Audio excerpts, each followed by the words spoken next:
I was cured, all right.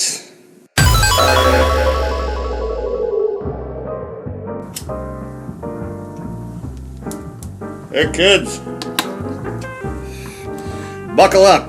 Today, old Uncle John is gonna have a little talk with you about mental health.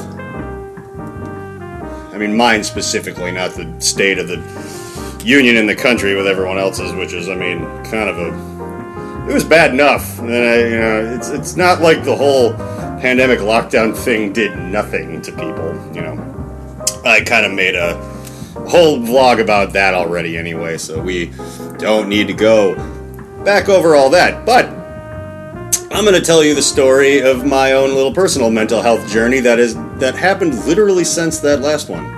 Yeah. It also has something to do with the fact that there's only been little short videos and weird stuff I've been making on TikTok showing up on this channel lately, and none of the big, crazy set pieces that I was doing, like either the comedy, Underdressed and Overserved, or the really big, I've never thought about it like that, like that have special effects and just actors and just things in them. And I think I kind of went over that a bit too, but the thing is, a little while back, I had a severe enough panic attack in the middle of the night, and I'd never had a real one of those before. I've had a bit of like an overload of anxiety here and there, and I've always heard people be like, I had a panic attack, and I'm like, well, what is that? Or your mom in the 80s, they're gonna have a nervous breakdown, or you're like, I don't know what all that is or what that's about, but yeah, I had a real panic attack because I thought I was having a heart attack. That's basically what I thought. And I mean, I've lived a little hard, but I also work out a bit and take my vitamins, and this is CBD. I don't smoke actual cigarettes or anything. So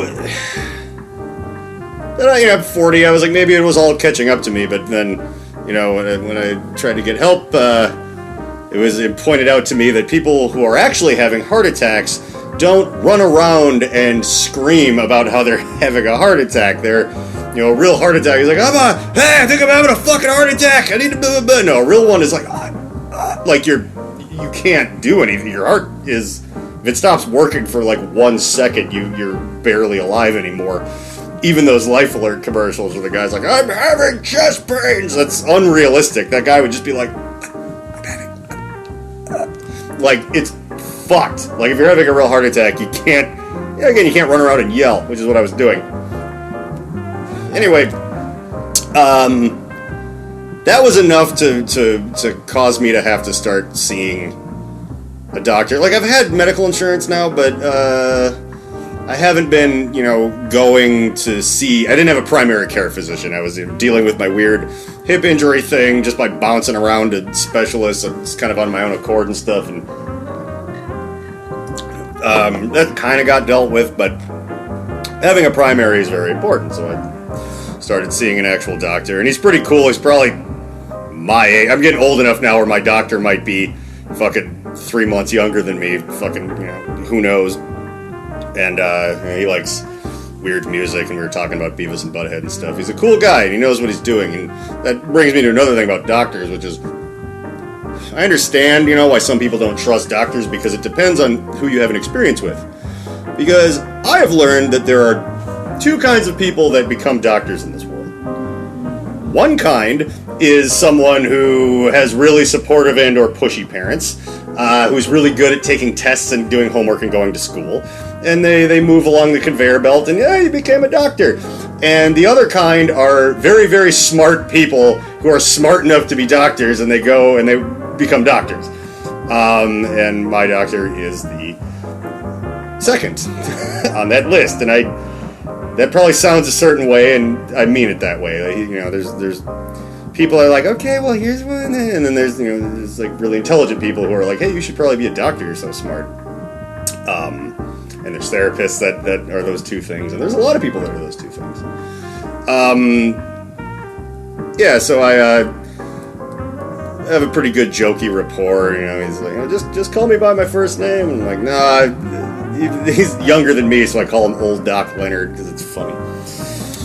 And he's a great guy. But anyway, we got a full blood panel done, and I had like EKG stickers all over me and stuff, because I don't know, like I don't really know what's going on. It was a panic attack, but could have been because of some underlying thing. And so, and I mean, I got everything checked out, including my liver, a lot of things that were kind of scary for me.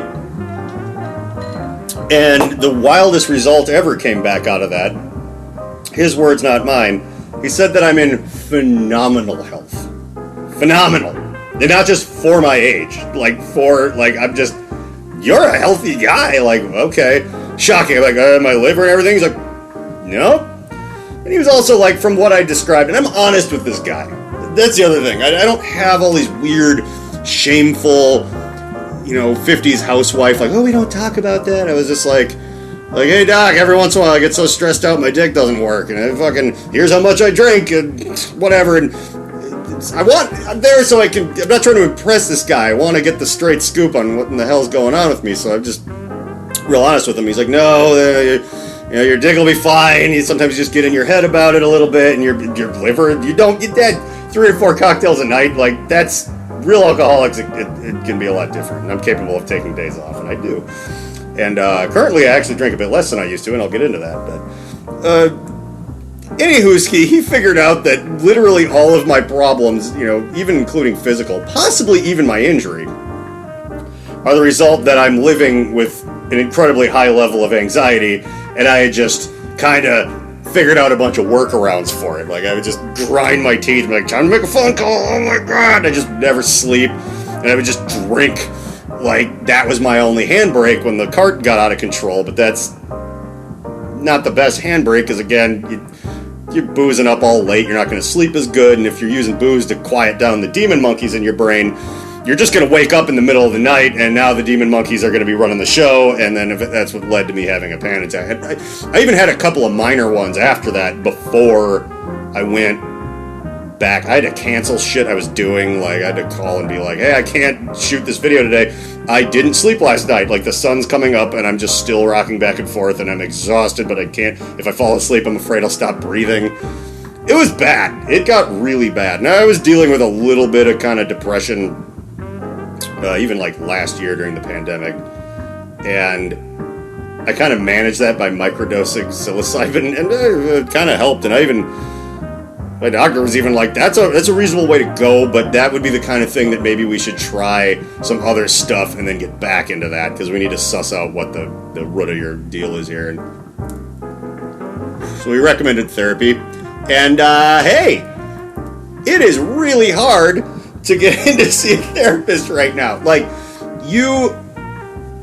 they're booked out months in advance, but they can't book out any further than that. So basically, you have to call every day to see if they have something in 60 days as each day creeps forward. And I was doing that, and I may have missed a couple of days because I'm a really anxious guy. I'm just gonna call, re-explain everything. It's not like it's the same person there's like a couple of the same person at the front desk that you're going to talk to, but it's never like checking in again, Mr. Wheeler. It's always, okay, well, what are you calling for? You go through the whole thing again, and I'm like, my time is somewhat valuable. You do. Everyone's is.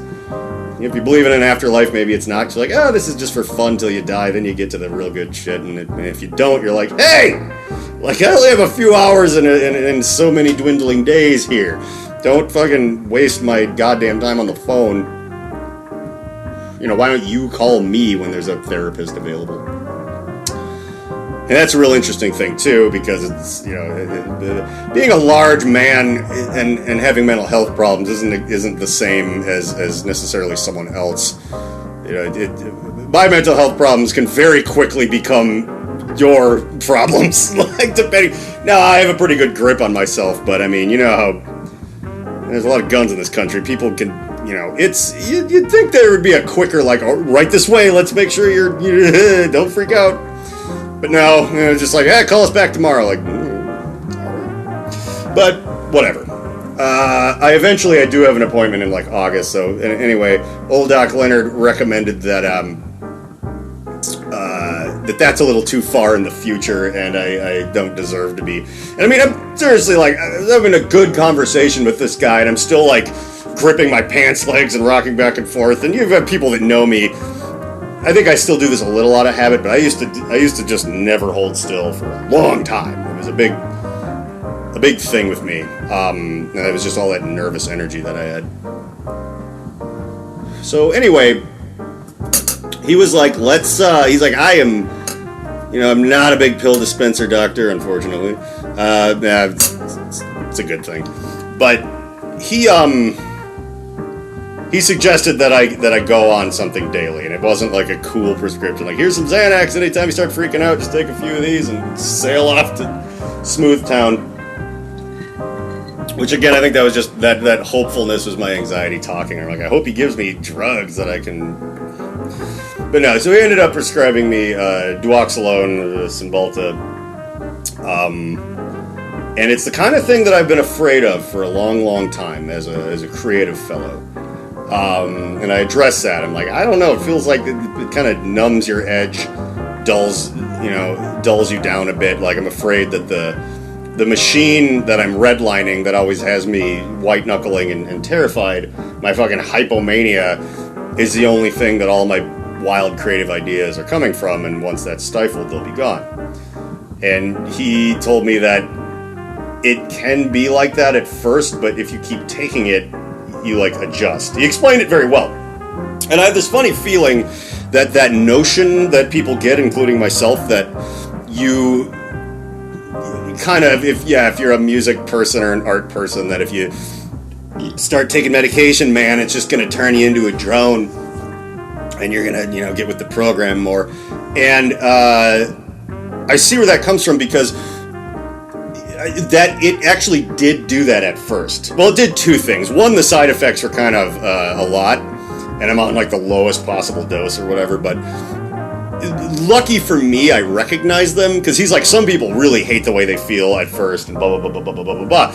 And this is a thing that, it's a serotonin reuptake inhibitor, which means basically your brain wastes serotonin. Like, if it inhibits the reuptake, it's like, well, yeah, not the uptake, the reuptake. It's inhibiting it soaking back in and not getting used. So more of it's, the more balls stay in play, and, you don't have to produce as much. So it effectively makes you have more good chemicals in your brain rather than wasting them, essentially. Which was interesting to learn. And so, okay. But since it is monkeying with my serotonin, I some of the weird feelings I had. Basically, when I first was taking it for the first week or two, I felt way better, but like I was on drugs. Like, I'm like, oh, like I had to discuss with him, how will I know? Because I've maybe done some drugs in my day. So your average person, their dead grandmother crawling up their leg with a knife in her teeth as like a glowing ghost in the night is like too much for them. I'm like, yeah, we've all seen that. And he's like, okay, if you feel like you should be able to drive on this, you should be fine. Like, if you feel like you can't operate a car, it's hitting you too hard and we need to stop and talk about it and do something else. Okay. And that was fine. But I just felt kind of, I realized the symptoms of what I was feeling, they felt like a mild Molly trip coming up, because that's what it's doing. There's more serotonin in your brain suddenly, and what Molly does is just floods your shit with that. And so I was like, oh, it's just like feels a little like that, which, yeah, if you're not a lunatic and you haven't done all that shit and you've never been to a rave, you don't recognize it. And you're like, whoa, what's happening to me? Why are the walls breathing? Like, they do that.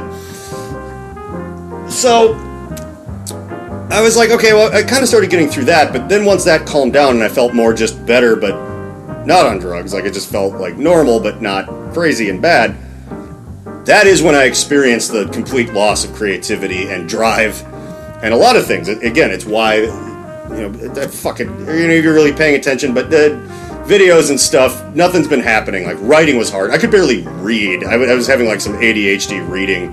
Like, I'd like skip to the middle and go back and just lose where I was, it was tough. Like, reading a shitty article on Vice, let alone, if I was going through a book, just like, I'm getting nowhere with this.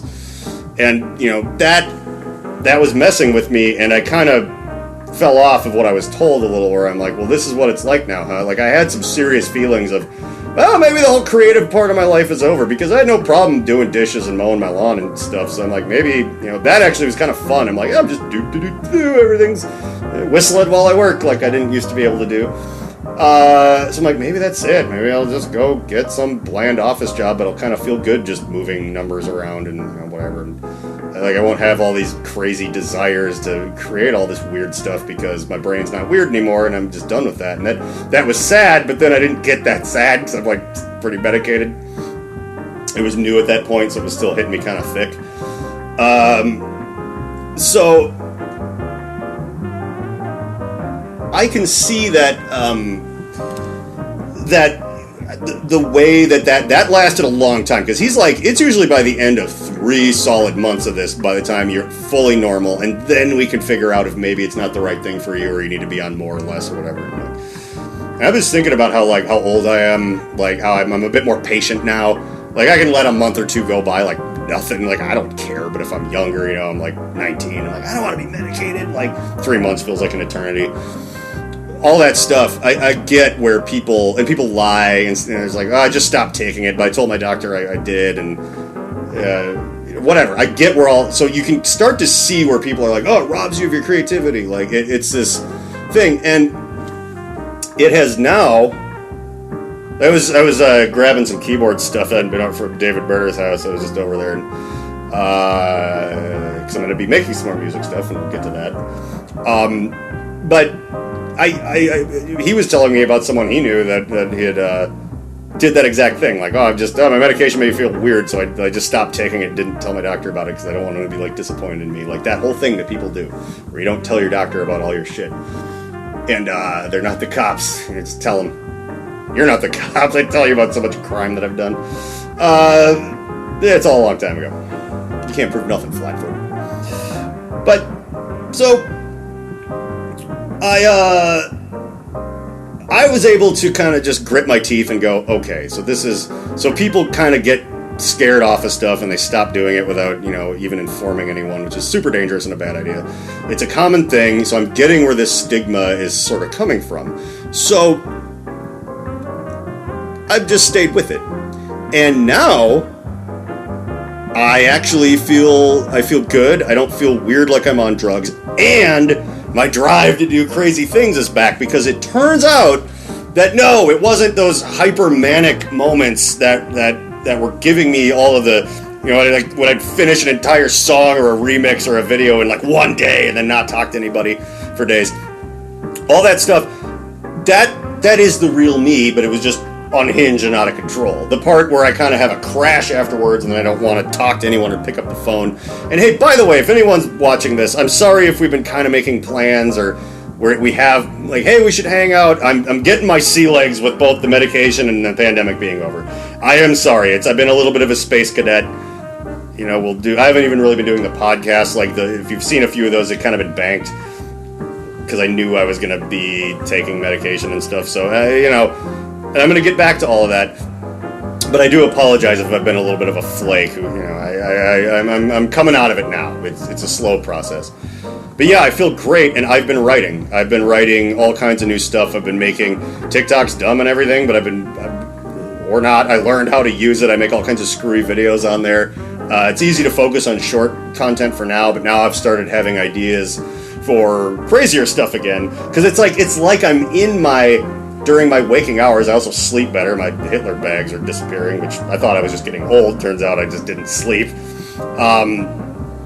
But I've been writing a lot now. So as much as there was a little bit of a drought, now there's a flood, because I don't have to wait to have this crazy moment where I'm more organized now, or I'll have ideas, I'll write them down on my phone. When I'm done doing whatever else I'm doing, I can sit down and write the long version out and be like, I'm gonna play the piano and talk about this thing over it and blah, blah, blah. And that was why I was getting my keyboard. I have keyboards here, but I needed a specific one that's been at David's house since my Zero was still a thing. I decided, and Alexis helped me with this, to have a bit of incorporate music into the funny stuff I've been doing, because people around here do stand-up and people around here do music and people around here know how to do video stuff, but I can do all three. Like you narrow down, and I was watching Bo Burnham's special, but I also love Tim and Eric and all this other stuff, and I'm like, I can make funny content that also has music underneath it, get my William Shatner on, be just completely insane. and I have the power to edit that in whatever way I choose. So I kind of have suddenly this new lease on reincorporating music a bit. And I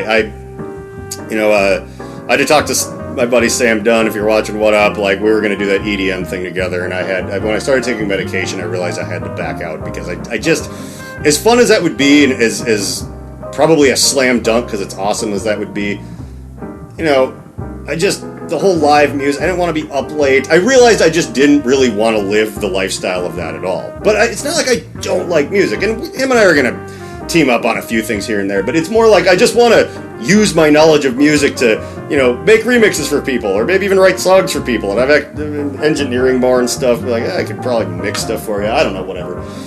Well, that's a little business thing aside, but I can also do that to my own stuff, right? I can make silly rap songs, I can just do whatever I want with music, but I'm under no obligation to go sell tickets so I can open for Head PE doing it or some shit like that. Like, I can just fool around all I want, and then if I want to go do something live, I can do stand-up. Or maybe I'll bring a little stage piano with me and sing a song for everybody. I don't know. But it's very freeing, what I'm going through. And if anything, I'm more creative than I was, because I was being stifled by all the demon monkeys in my brain getting in my goddamn way, and they made me really disorganized.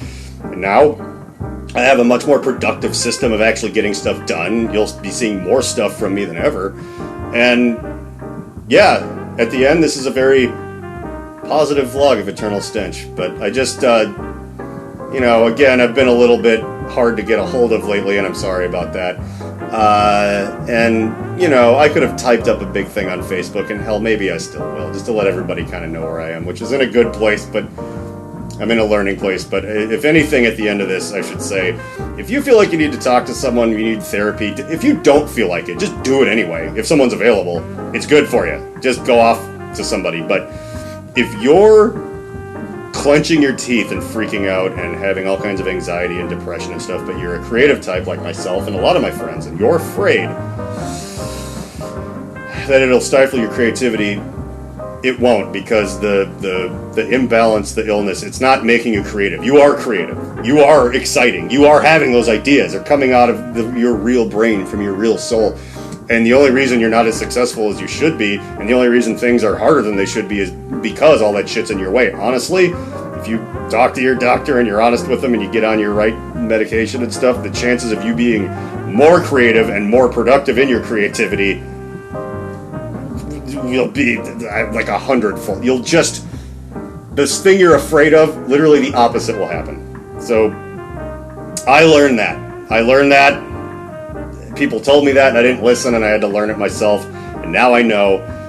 You know that John Wheeler is at least a somewhat smart guy, and he's telling you that, hey, you'll feel a little bit better. And on that note, I have a lot of stuff to do. I love you.